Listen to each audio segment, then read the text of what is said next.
Greetings everybody and welcome to the 5,000 subscribers Q&A session.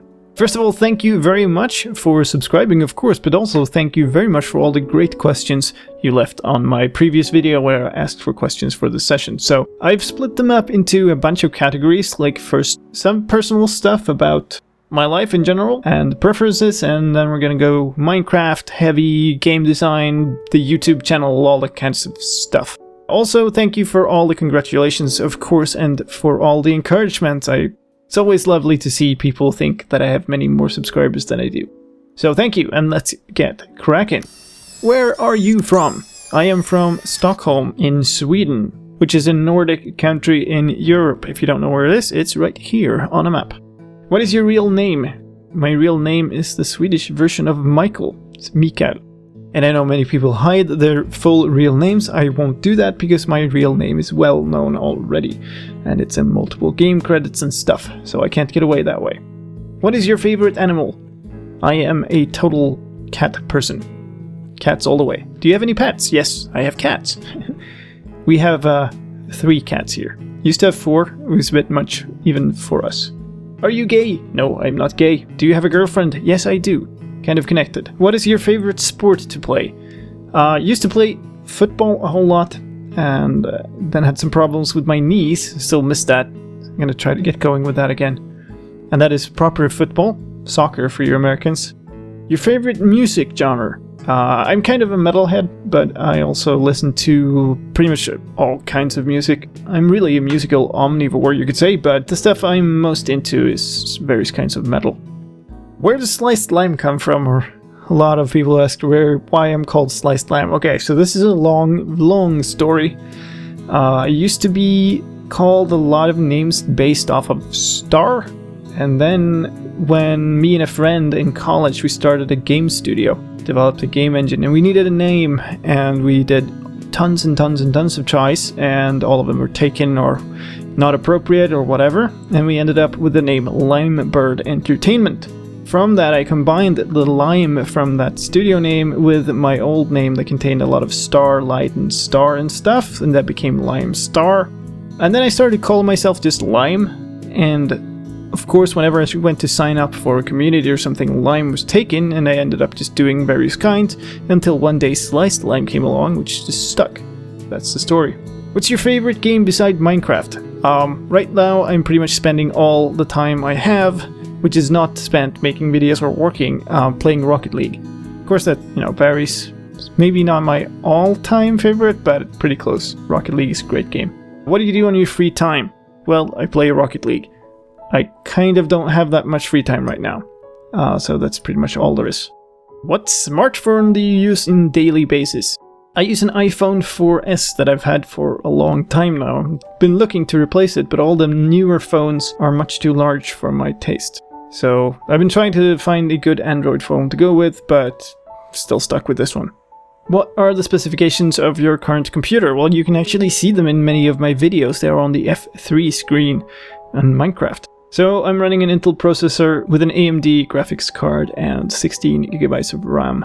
This computer is about a year old now, and it was really good when I bought it, so it still holds up pretty well. What OS does your computer use? Primarily Windows, because most of the games and other programs I need to use don't work with anything else.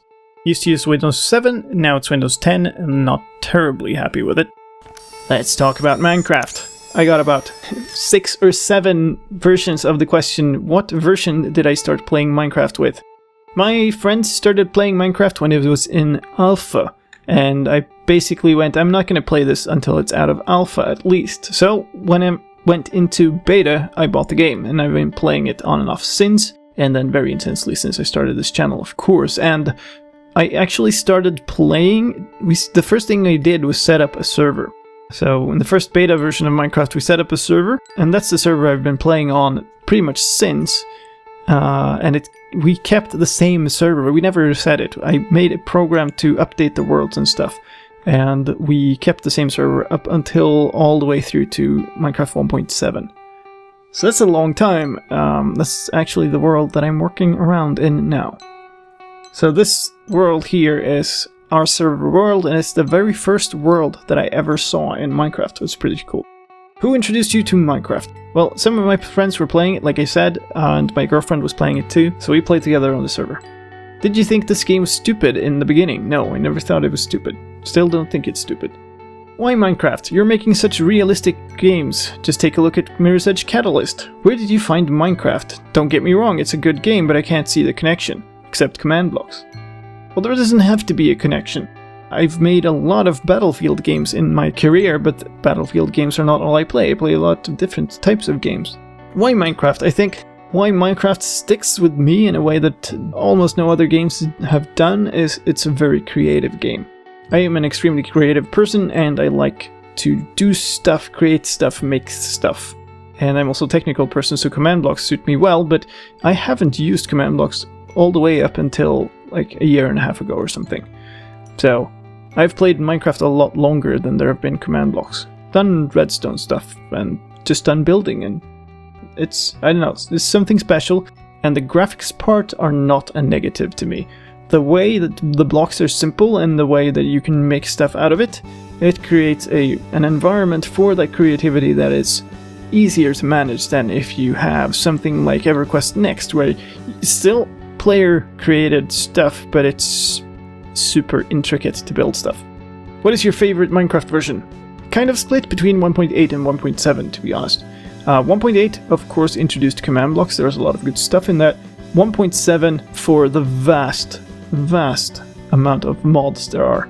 There's so much good stuff for Minecraft 1.7 that isn't in the base game, and that in the way they did the upgrade to Minecraft 1.8, the mod community still hasn't caught up to.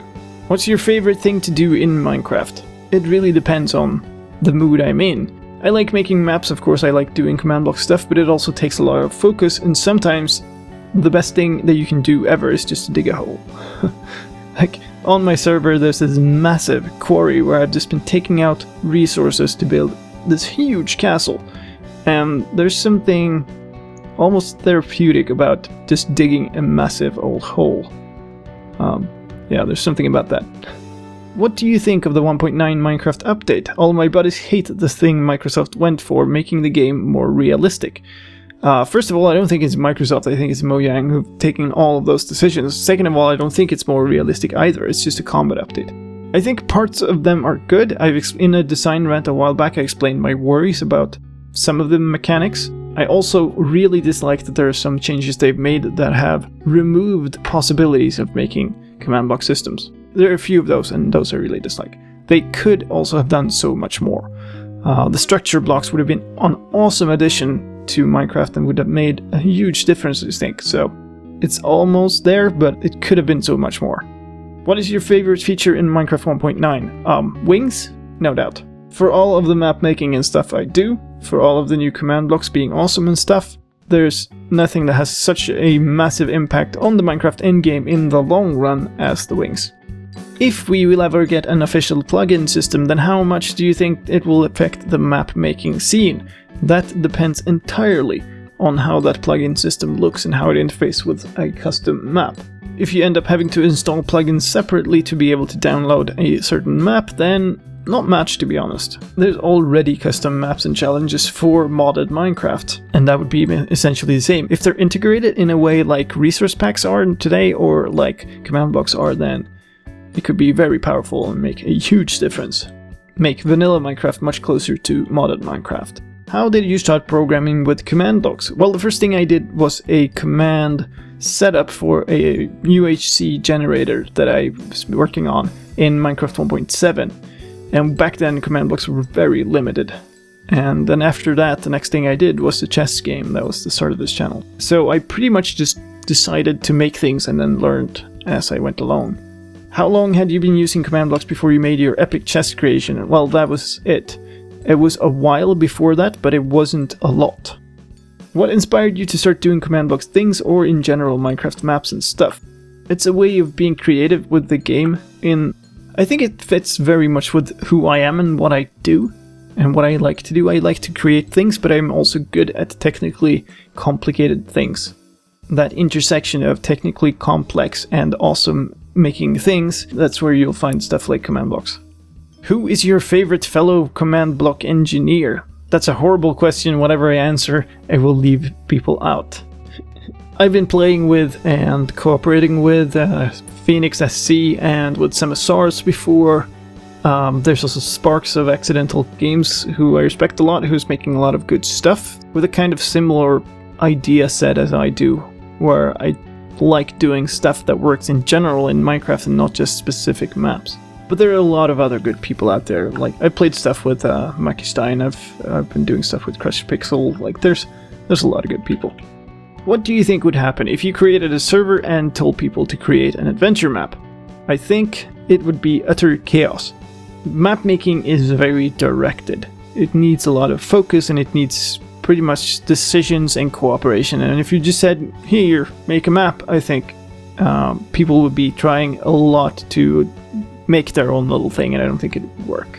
Would you say Minecraft is a game engine as much as it is a game?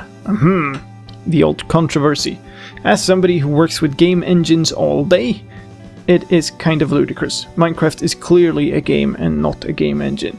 Although you can make mini games in it, you can make a lot of things with it, you're kind of forcing it into doing things it wasn't meant to do, and you notice that. Game engines are there to make the process of making games easy.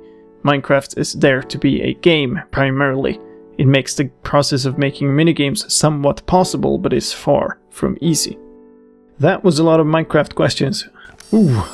Let's move on to talking about the YouTube channel, which is interesting. I got a question of when and how and why I've started my YouTube channel. Let's take them one by one. When did you start making YouTube videos? The first video on this channel was posted in November 2014. How did you first start your channel off?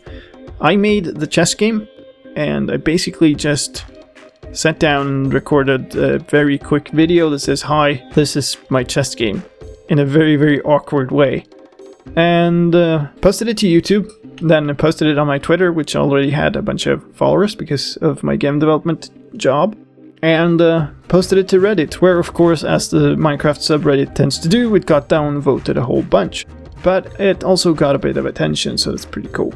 Why did you start YouTube? Well, I am a creative person, like I mentioned before. I've always got a whole bunch of ideas, and after watching a whole bunch of other Minecraft YouTubers, like Etho and Seth Bling and a lot of others actually, I kind of wanted to do YouTube stuff, and there were a lot of other things I wanted to do but that I couldn't do because of my job. So, I made the chess game, and then when that took off, I just basically went with it, because it was something that felt worthwhile to be doing. In the request video where I asked for questions for this Q&A session, I also talked about updating the chess map. So there are a few questions about that. After you finish updating your chess map, can you give a tutorial on the basics or how you did it? The problem is the chess game is really complicated. I already have a behind the scenes explanation series. That was one of the first things I did about how it works. It's about as awkward as that first video, but it does tell how the basics are. The problem is this new version is going to be incredibly complex if I manage to do all the things I want to do. And, well, I'm going to be live streaming it, so I'm going to refer you to those live streams if you want to see how it's done. When will the live stream take place? Probably this weekend. Will you do a vanilla Let's Play? I don't know. Like I mentioned, I'd never actually had a vanilla world.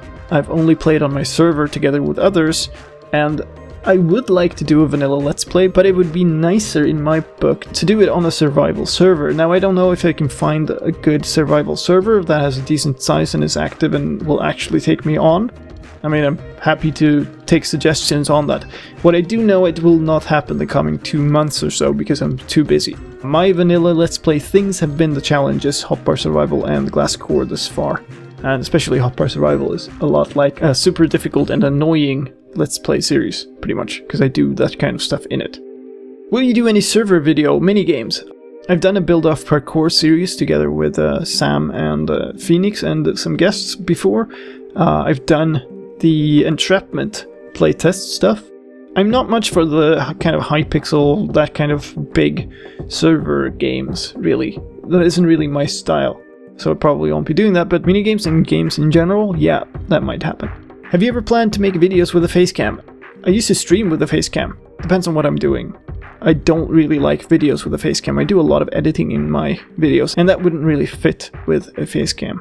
Are you going to live stream some fan games? For instance, play your maps with subs? I might. We'll see, I'm very busy right now, but the Entrapment playtests were a lot with some of the subs, and I'm gonna try to upgrade all my maps so they work with 1.9, especially the ones that are on Realms, so we might do playtests once that is done.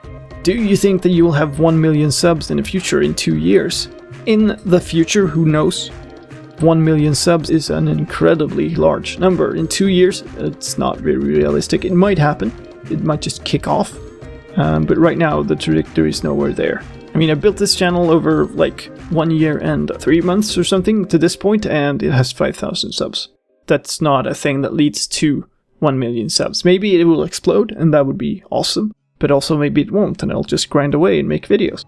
Do the other employees know that you're doing YouTube? Does your boss / the studio leads know? This channel is not a secret. I mean, I don't go around advertising it, but I also don't keep it a secret. It's posted on my Twitter. It's, you know, it's all over the place. Yes, they know. Of course they know. Do you have any tips for a beginning Minecraft tube? Well, Minecraft YouTubing is incredibly competitive. If you want to start with a Minecraft channel now, you need to have something that makes your channel unique. If you don't have anything that can gather a whole lot of attention, then you're not going to get kind of the kickoff that you need to start gathering awareness among people. So if you want to start a Minecraft channel now, figure out what you could do that will blow people away, and do that, and then just keep grinding.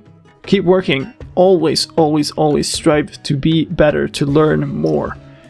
And you might make it, but you also have to accept that you might not. And you're also going to have to accept that it's not going to be immediate. It takes a long time to build a channel, and it takes a lot of work. A lot of work. A couple of related questions. Can you promote other channels in this channel? Will you help me with a map I'm working on? No, sorry. In general, no. Of course, I can promote other channels. I have promoted other channels, but it's not because they came out and asked me. It's because they made something that I felt was worth promoting. The same thing with a map. If somebody comes to me with a suggestion of a map that I think seems worthwhile, then I might work on it. But there's just one of me, and there's at this point 5,000 of you, and I can't spend time with each one of you whenever there's something you want help with, because then I'm not going to have any time left to even do any videos. That's part of the reason why I do advanced map making and advanced commands tutorials and stuff, is why I want to help you guys, and that's the way I can help you guys at scale. I also have a lot of questions about the cape and stuff, so I might as well bring that up here. I can't help you get one of the Realms capes. It is a super exclusive thing, and it is down to Mojang to set the limits for that, and they know what kind of quality they want for maps on Realms. And if I make maps to that quality, I make them because I want to make them and not to help somebody get a cape. Will you play Scrap Mechanic? There are a lot of games that I would love to play on the channel, and that I think would fit on the channel, but I just shut down the Sunday Design Rant series that a lot of you enjoyed, so I don't have the time for it. And even when work slows down, I still have a full-time job. If there's ever a point where I can do this channel as a full-time job, and I decide to do the channel as a full-time job, then, you know, you could see a lot more diverse games, but at this point I'm just gonna have to skip it. Scrap Mechanic is one of those. Everybody's playing it, it looks awesome, but I don't have the time to pick it up. Let's talk game design. What tenets of game design transfer over well into Minecraft map design? Like I mentioned, I don't think that Minecraft is that good of a game engine, but it is a good level editor. So a lot of the stuff that is a good principles of level designs carry over extremely well, which happens to be part of the stuff I do at work. Designing good playing levels and playing fields, that stuff carries over incredibly well. Game mechanics and game balance, not necessarily. Like the skills of balancing a game and of finding the fun in a design, that carries over, but the actual making of mechanics doesn't. On how many games have you been working, including this new Mirror's Edge? This new Mirror's Edge is the 5th game that I release. I've worked on a few more before that never got released, and I've worked on a bunch of DLC and stuff in between, as well as making just general game engine stuff as well. What do you do as your full-time job? What exactly do you do in game development? So if you haven't heard, I am a game developer. My job title is Technical Design Director. And what that means is, I came into game design as a programmer. I used to work with gameplay and AI code, and then transitioned into a more design-oriented role, which means I take care of the technically complicated things in making a game. Making a game is an enormous project, and you have to do so many things right in order for the game to work and to run at good performance and all that kind of stuff. So that's pretty much my job, is to make sure that the rest of the game team has all the structures and the stuff to make the game in a way so that it will come out as a high quality product. But then part of that is also just getting into making level design, making stuff work in a really solid way. I've always wondered, what exactly do you do as a games designer? You obviously make decisions and talk about the design behind a game, but do you do this with presentations and meetings in groups? Or do you give more immediate feedback to programmers to tell them what to make?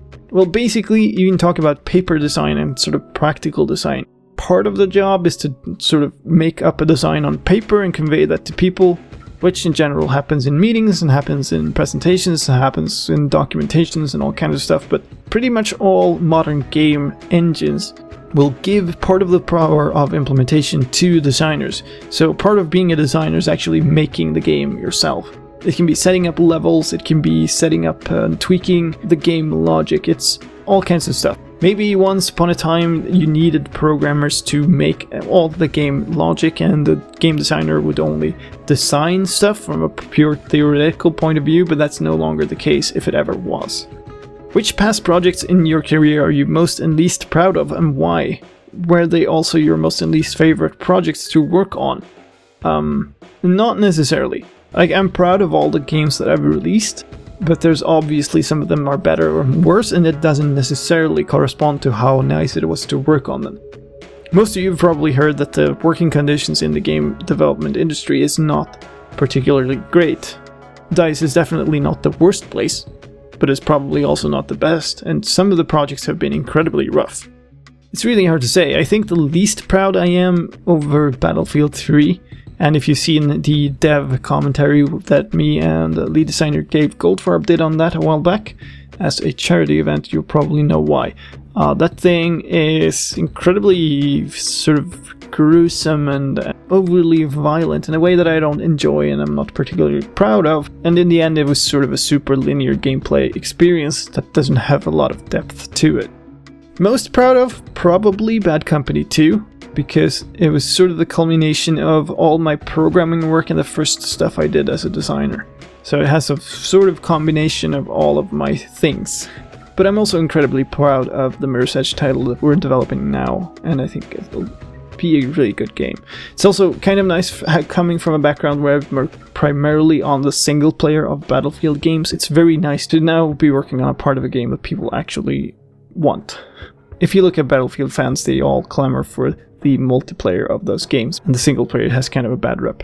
Any interesting / funny stories happening during your working game development, or anything you're particularly proud of? Well, we've talked about the pride. I can give you one quick story from Battlefield 3. I think I've told this before somewhere, but let's do it anyway. Battlefield 3, as some of you know, was a hard development. It was really late, and we had sections of the game that were far from done.